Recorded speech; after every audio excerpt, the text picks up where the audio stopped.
Hello everyone, मैं रिंकू प्रजापति और आप देख रहे हैं अपना पसंदीदा चैनल आरकेपी लेक्चर। दोस्तों, हमारा ये थर्ड लेक्चर है और पिछले लेक्चर में हम बहुत सारे टॉपिक्स को पढ़ चुके हैं। चैप्टर फर्स्ट का बहुत सारे टॉपिक्स पढ़ चुके हैं। इस बार हम पढ़ने वाले हैं ऊष्माक्षेपी। इस टॉपिक में हम पढ़ने वाले हैं ऊष्माक्षेपी अपक्रिया, अपक्रिया और पहला टॉपिक। और दूसरा टॉपिक हमारा है ऊष्माशोष्य अपक्रिया, ऊष्मा शोष्य अपक्रिया। इस टॉपिक में हम ये पढ़ेंगे, इन दोनों को बारे में बातें करेंगे अच्छे से, क्योंकि जो टॉपिक है इसको टॉपिक में हम एक अलग लेक्चर में लेकर आया हूँ, जिस लेक्चर में हम सिर्फ इन्हीं दो टॉपिक के बारे में बात करेंगे। क्यों? क्योंकि ये जो दो टॉपिक हैं बहुत ज़्यादा इम्पॉर्टेंट है, इसलिए इसका लेक्चर हम अलग ही बना दिए हैं, किसी अन्य लेक्चर में सम्मिलित नहीं किए हैं। सम्मिलित करते हैं तो वो भी पढ़ना पड़ता, और जब वो पढ़ना पड़ता है तो इसको हम ज़्यादा ध्यान नहीं दे पाते, हम लोग उसको लिखते काम खत्म हो जाता है ना। लेकिन हम इसको अलग वीडियो में, एक अलग लेक्चर में सिर्फ इन्हीं दोनों को मतलब पर्सनली बताया जा रहा है। अब जब पर्सनली बताया जा रहा है तो समझ लो कितना खास होगा ये मेहमान। मेहमान है तो खास होगा ही। तो ठीक है, हम बढ़ते हैं, टॉपिक्स को पढ़ेंगे इस ऊष्माक्षेपी तथा एक ऊष्माशोष्य अपक्रिया के बारे में। बहुत ज़्यादा इंपॉर्टेंट है, ठीक है, क्योंकि मैंने टॉपिक वो एक अलग लेक्चर में लेकर आया हूँ। तो ये समझ लीजिए, इसको नज़रअंदाज मत करिए, नज़रअंदाज मत करिएगा, मैं बार बार कह रहा हूँ इसे। तो देखिए, ऊष्माक्षेपी अपक्रिया, ध्यान दो, पहले समझ लीजिए। जैसे मान लीजिए हम ले रहे हैं CH4 मेथेन गैस, जो कि गैसीय अवस्था में गैस हो, ठीक है। हम ऑक्सीजन की उपस्थिति में अपक्रिया करा रहे हैं। किसकी उपस्थिति में? ऑक्सीजन की उपस्थिति में ठीक है। जब हम इसकी अपक्रिया ऑक्सीजन की उपस्थिति में कराएंगे, ये भी तो गैस ही है, ठीक है भैया, गैस है, गैस की उपस्थिति में। तो जो इसकी अपक्रिया करता है तो जानते क्या बनता है? तो CO2 गैस निकलता है और प्लस में हाइड्रोजन गैस भी निकलता है। क्या निकलता है? हाइड्रोजन गैस भी निकलता है। ध्यान दो, इतने से काम नहीं चलेगा। इसको हम जब ऑक्सीजन की उपस्थिति में अपक्रिया कराते हैं तो हमें carbon dioxide gas, hydrogen gas और तथा साथ में ऊष्मा भी निकलती है। क्या निकलता है? ऊष्मा भी निकलती है। अगर कोई अपक्रिया हो रही है, उस अपक्रिया में अपक्रिया के बाद उत्पाद के साथ साथ ऊष्मा भी निकले तो उसे बोलते हैं ऊष्माक्षेपी अपक्रिया। इतनी बात समझ में कि नहीं आई? जैसे मान लीजिए हम ले रहे हैं लकड़ी, लकड़ी लिए है ना, एक लकड़ी लिए हैं, और इस लकड़ी को हम दहन कराएंगे, दहन। और दहन कराने के बाद जानते हो क्या होगा? दहन कराने के बाद हमें प्राप्त होगा, ये राख प्राप्त होगा। क्या प्राप्त होगा? राख प्राप्त होगा। और राख के साथ में ऊष्मा भी निकलेगी। क्या निकलेगी? ऊष्मा भी निकलेगी। ध्यान दो, ये हमारा है अपकारक। हमने पिछली वीडियो में बहुत अच्छे से इसके बारे में बताया है। तो आप लोगों ने अगर अभी तक नहीं देखा, लेक्चर फर्स्ट और लेक्चर सेकंड नहीं देखा, तो आप लोग जाकर बहुत अच्छे से देखिए। ये हमारा क्या है? अपकारक है ना। और ये हमारा क्या है? ये है उत्पाद। उत्पाद है ना, ठीक है। तो हमने बताया कि जब कोई अपकारक क्या होता है, रिएक्शन करता है, तो उसके साथ में उसके बाद क्या हो रहा है? अगर उत्पाद कोई बन रहा है, उस उत्पाद के साथ में अगर ऊष्मा भी निकल रही है, क्या निकल रहा है? ऊष्मा भी निकल रही है, तो उस रिएक्शन को, जो रिएक्शन हो रहा है, उस रिएक्शन को बोलते हैं ऊष्मा ऊष्मा ऊष्माक्षेपी रिएक्शन। क्या बोलते हैं? ऊष्माक्षेपी रिएक्शन। क्या इतनी बात समझ में आई कि नहीं आई? आ गई होगी। अगर इसको डिफाइन करना चाहें, अगर इसको लिखना चाहें, परिभाषित करना चाहें, तो कैसे करेंगे? तो लिखिए साथ में, हमारे साथ में लिखिए, वे रिएक्शन या फिर वे अभिक्रिया, वे अभिक्रियाएं, वे अभिक्रियाएं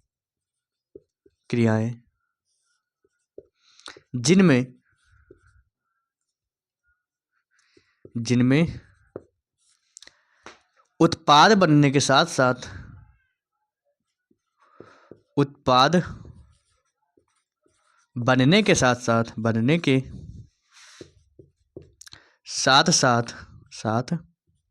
साथ क्या हो रहा हो?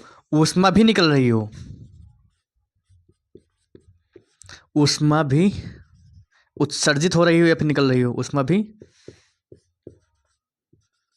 निकल रही हो, निकलती हो या फिर निकल रही हो, तो उसे तो उस अपक्रिया को, तो उस अपक्रिया को, अपक्रिया को क्या बोलते हैं? उस अपक्रिया को ऊष्माक्षेपी अपक्रिया कहते हैं। ऊष्माक्षेपी अपक्रिया कहते हैं, अपक्रिया कहते हैं। अगर एक बार और देख लीजिए, हमने क्या बोला? हमने बोला कि वे रासायनिक क्रियाएं जिनमें उत्पाद बनने के साथ साथ ऊष्मा भी निकल रही हो, तो उस अपक्रिया को ऊष्माक्षेपी अपक्रिया कहते हैं। यानी ये कोई अपकारक है, ये भी कोई अपकारक है, इन दोनों के बीच में ढिसुम ढिसुम हो रहा है, और ढिसुम ढिसुम होने के बाद अपक्रिया होने के बाद उत्पाद बनेगा, यह दो उत्पाद बनेगा, और इस उत्पाद बनने के साथ साथ एक ऊष्मा भी निकल रही हो। क्या हो रहा हो? ऊष्मा भी निकल रही हो, तो उसे बोलते हैं ऊष्माक्षेपी क्रिया। इतनी बात समझ में आई कि नहीं आई? अगर कोई डाउट बचा हो तो कमेंट में बताइए, हम उसको डाउट को सॉल्व करेंगे, उस डाउट को सॉल्व कर देंगे। ठीक है, तो देखते हैं हमारा नेक्स्ट टॉपिक। ऊष्माक्षेपी हो गई। अब बात करते हैं ऊष्माशोषी के बारे में। किसके बारे में? ऊष्माशोषी के बारे में। तो इसका स्क्रीनशॉट आप पीछे मतलब थोड़ा पीछे स्किप करके देख सकते हो, ले सकते हो स्किप करके। ठीक है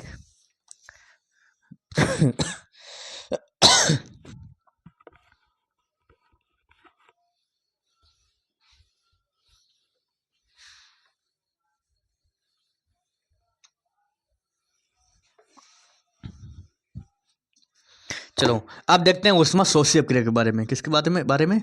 ऊष्माशोषी अपक्रिया के बारे में। ऊष्माशोषी अपक्रिया। ठीक है, दूसरा ये बहुत ज़्यादा इंपॉर्टेंट है, ध्यान रखो। अगर इसको लिखने की बात आ जाए तो कैसे लिखोगे गुरुजी? देखो यहाँ पर एक वर्ड आ रहा है शोषी अपक्रिया। अब ध्यान दो, शोषी अपक्रिया क्या होती है? शोषी अपक्रिया क्या होती है? देखो भाई साहब, शोषी अपक्रिया शोषी मतलब वो होता है, जैसे मान लीजिए शोषी मतलब क्या? ग्रहण करना। शोषी मतलब क्या होता है? ग्रहण करना होता है, ये समझिए, ग्रहण करना होता है ना, ग्रहण करना। ठीक है, अब ध्यान दो, अब क्या ग्रहण करना है? ग्रहण करना है में ऊष्मा ग्रहण करना है। अब कैसे करेंगे? देखो, जैसे मान लीजिए कोई अवकारक है। क्या है? कोई अवकारक है, अभिकारक है ना। अब इस अवकारक से हमें उत्पाद बनाना है, कोई उत्पाद बनाना है। क्या बनाना है? कोई उत्पाद बनाना है।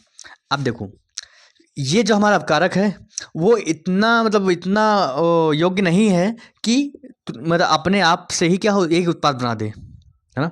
ठीक है, तो हमें इसके साथ में एक ऊष्मा की आवश्यकता होती है। किसके साथ में? अपकारक के साथ में एक ऊष्मा की आवश्यकता होगी।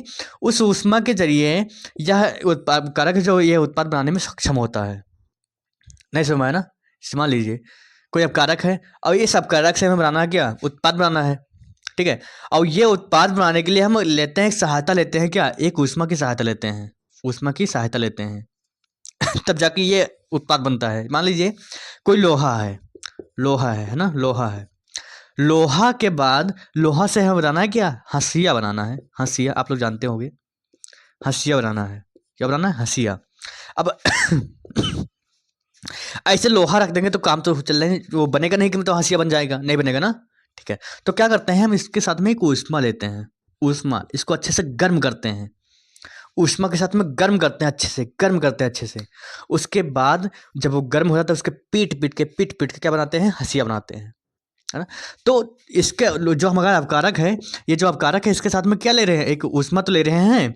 ऊष्मा लेने के बाद अपकारक बनता है, क्या बनता है? अब उत्पाद क्या बनता है? हंसिया बनता है ना। इतना समझ आया कि नहीं आई? खैर ये समझाने के लिए था। जो हमारा मेन मुद्दा है वो आप देख लीजिए। तो हम इसको कैसे डिफाइन करेंगे? देखो, हम लिखिए कि जिन अपकारकों में, जिन जिन अब अभिक्रियाओं में, जिन जिन अभिक्रियाओं अ, जिन अब हाँ, ऐसे देख लो, जिन अवकारकों को जिन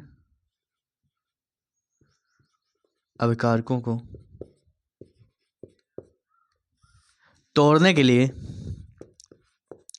तोड़ने के लिए तोड़ने के लिए ऊष्मा की आवश्यकता होती है कि आवश्यकता होती है, उसे उसे क्या बोलते हैं? उसे हम ऊष्मा शोषी अपक्रिया कहते हैं। ऊष्मा शोषी अपक्रिया अपक्रिया कहते हैं। इतनी बात समझ में आई कि नहीं आई? इतनी बात समझ में आई या नहीं आई? इतनी बात समझ में आई कि नहीं आई? अब देखिए इसका एग्जाम्पल देख लीजिए, एग्जाम्पल देख लीजिए इसका कैसा होगा। देखिए यहाँ पर जिससे हम ले रहे हैं CaCO3 ले रहे हैं, ठीक है। इसको जब हम ऊष्मा के साथ में, किसके साथ में भैया? ऊष्मा के साथ में गर्म करते हैं, कुछ करते हैं, ठीक है। तो हमें जो प्राप्त होता है, हमें प्राप्त होगा CO2 गैस प्राप्त होगा, और प्लस में कैल्शियम ऑक्साइड प्राप्त होगा। क्या होगा? कैल्शियम ऑक्साइड प्राप्त होता है, ठीक है। तो हम ये इतना प्राप्त होता है, ठीक है। देखो ध्यान से, इतना प्राप्त होगा। जब हम क्या करते हैं, CaCO3 होता है कार्बन, क्या बोलते हैं, कैल्शियम कार्बोनेट। क्या बोलते हैं? जब हम कैल्शियम कार्बोनेट को ऊष्मा के साथ में क्या करते हैं, ऊष्मा के साथ में तोड़ते हैं, यानी कि ऊष्मा की सहायता से तोड़ते हैं। इस कोई अपकारक है, इस अपकारक को ऊष्मा की सहायता से तोड़ते हैं, तो क्या होता है, जो उत्पाद प्राप्त होता है, और उत्पाद प्राप्त होने के बाद जो रिएक्शन होती है उसे बोलते हैं ऊष्मा शोषी अपक्रिया। क्योंकि इस अपकारक में इस ऊष्मा को डाला गया है। जैसे हमने बताया था ना कि लोहा को तोड़ने के लिए, लोहा तोड़ते हैं तभी तो हंसिया बनता है। लोहा को तोड़ने के लिए किसकी ऊष्मा की आवश्यकता होती है?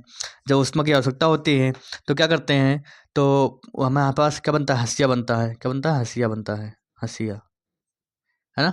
वैसे ही जब क्या करते हैं, इस कैल्शियम कार्बोनेट को हम ऊष्मा की सहायता से तोड़ते हैं तो कार्बन डाइऑक्साइड निकलता है, गैस निकलता है, और साथ में क्या निकलता है? कैल्शियम ऑक्साइड भी निकलता है। हाँ, तो मैं उम्मीद करता हूँ कि आपको यह वीडियो बहुत ज़्यादा पसंद आई होगी। अगर वीडियो पसंद आई हो तो लाइक करके हमारे चैनल को सब्सक्राइब करें अगले नोटिफिकेशन पाने के लिए, और अपने दोस्तों के पास इस वीडियो को शेयर करना ना भूलें, ताकि वो लोग भी अच्छे से पढ़ाई कर सके। भैया जलन मत करना अपने दोस्तों से, ठीक है। तो मिलते हैं नेक्स्ट वीडियो में एक नए अंदाज में। यहाँ तक के लिए बहुत बहुत धन्यवाद। जय हिंद, जय भारत।